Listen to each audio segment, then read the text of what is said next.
Thank you very much, Your Excellency President William Ruto, my lady, the Chief Justice, Mother Kome. Let me ride on the protocols because I see so many eminent persons here.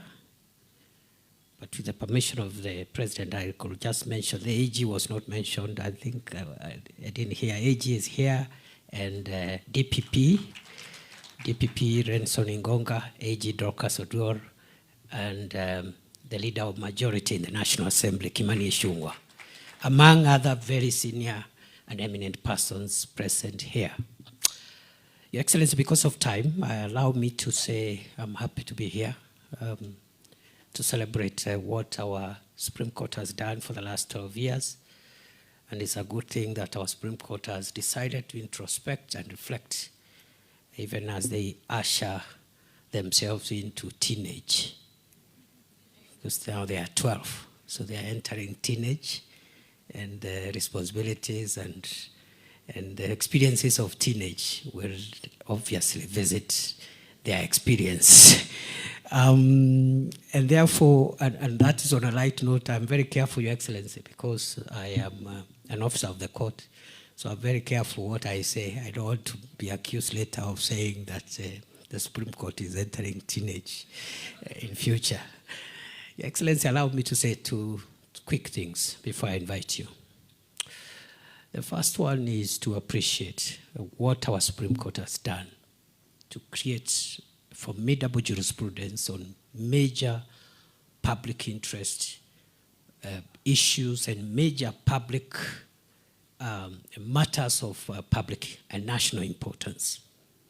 In the short time the Supreme Court of Kenya has existed, the jurisprudence has been quite groundbreaking, and on that front, I think it will be unfair for any assessor to actually fault the performance of the Supreme Court. To deliver the public good called justice, of course, the court has to do that through its jurisprudence and through the decisions they make. The court has also done very well in terms of the infrastructure, the software, the technology bit. And among the arms of government and the agencies of government, I think the judiciary is ahead of the rest of us.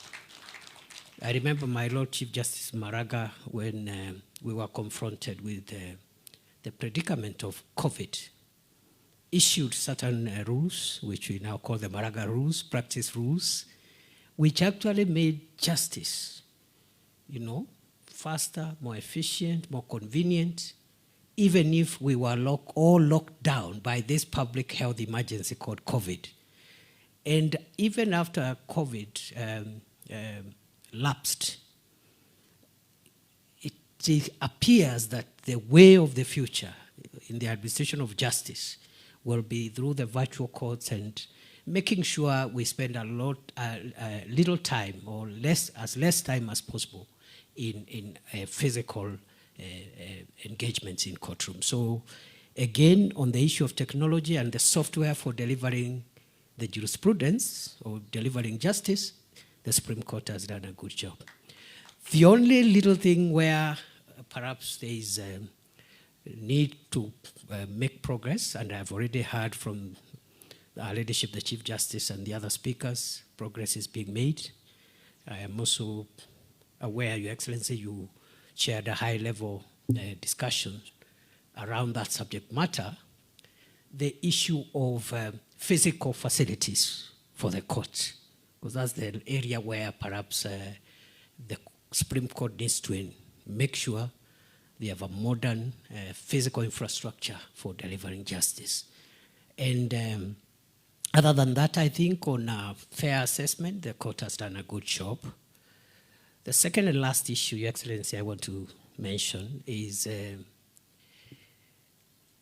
have been wondering, even as I got to look at the subject matter of this conference, while the Supreme Court, the other courts, especially the High Court also, and the Court of Appeal, have helped us start developing crucial jurisprudence on important issues like public participation, like public interest, and how we handle the tensions between these broad interests with individual rights and freedoms, which are also powerfully protected in our Bill of Rights. As a student of law, I'll be interested to, going forward, hear or learn what the Supreme Court and the other superior courts will tell us about, beyond public interest, whether there are other higher interests.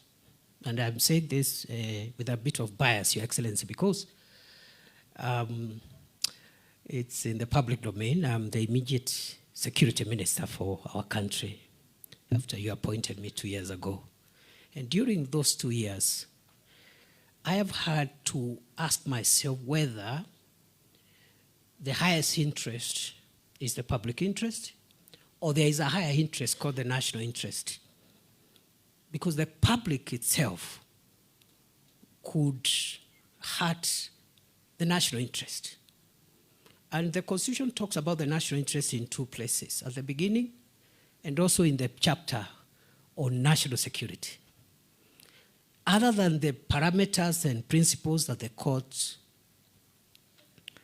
are helping us to understand about public interest, are there other higher values, primordial, existential, fundamental principles which are crucial to the existence of Kenya?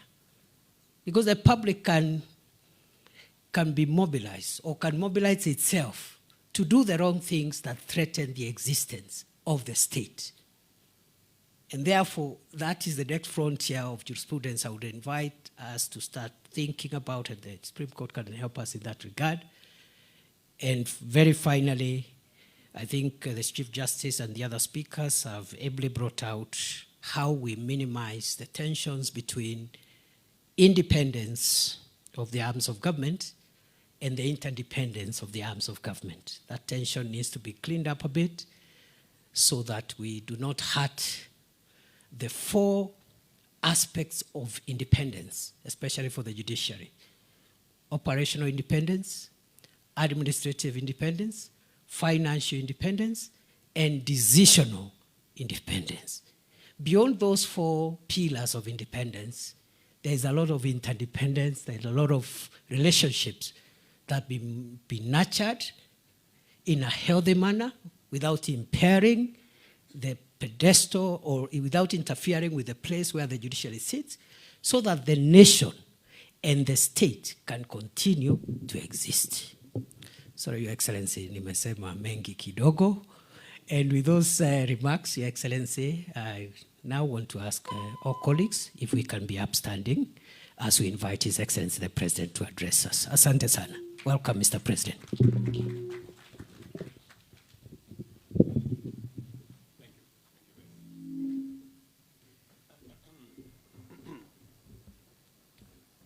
Thank you very much, Mr. Deputy President. Please, let's take our seats.